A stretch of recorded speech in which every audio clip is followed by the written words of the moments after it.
ఎక్స్పర్ట్కి ఎక్స్పర్టైజ్కి తేడా అండి. ఒక పనిని చాలామంది చేస్తారు. చాలామంది కన్నా కొంతమంది ఇంకా బాగా చేస్తారు. వాళ్ళని ఎక్స్పర్ట్ అంటారు. వీళ్ళందరినీ మించి ఒక్కడు చేస్తాడు, వాడిని ఎక్స్పర్టైజ్ పర్సన్ అని అంటారు. ఉదాహరణకి ఒకసారి మేము క్యాన్సర్ డాక్టర్ దగ్గరికి వెళ్ళాం. ఒక పేషెంట్ని తెచ్చుకొని బయట ట్రీట్మెంట్కి ఒక 20,000 రూపాయల దాకా అయిద్దని చెప్పారు. వాళ్ళు పేదవాళ్ళు కట్టుకోలేక ఆ ఫీజు తగ్గించమని ఒక క్యాన్సర్ డాక్టర్ మోహన్ గారి దగ్గరికి వెళ్ళాం. అప్పుడు మోహన్ గారు, సార్ ఇట్లా ఫీజు కట్టుకోలేదు, కొంచెం తగ్గించమని చెప్తే ఆయన చెప్పాడు, ఏమండి పొద్దున మా ఆవిడ 2 టిఫిన్లు పెట్టింది, తిన్నాను, మర్చిపోయాను. నాకు 2 పిల్లలు ఉన్నారు, మొత్తానికి 4 5 చదువుతున్నారు, కరెక్ట్గా కూడా నాకు తెలియదు.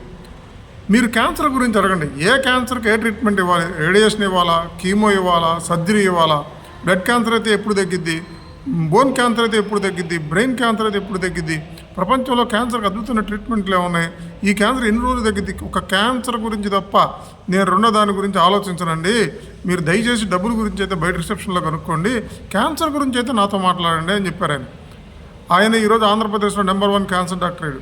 అంటే ఒక పని మీద నీకు ఎంత శ్రద్ధ ఉండాలంటే మిగతా విషయాలన్నీ మర్చిపోయి అదే నీకు తిండి, అదే నీకు నిద్ర, అదే నీకు జీవితం అయినప్పుడు మాత్రమే నువ్వు ఎక్స్పర్టైజ్ అవ్వగలుగుతావు. అలాగే నువ్వు ఏ రంగంలో టాపర్గా ఎదగాలన్నా దాని గురించి ఆలోచించాలి, దాని గురించే మాట్లాడాలి, దానికి సంబంధించిన వ్యక్తులనే కలవాలి. అదే నువ్వు మరలా చేస్తూ అదే ఆలోచిస్తూ ఉంటే నువ్వు ఆ రంగంలో టాపర్ అవుతావు.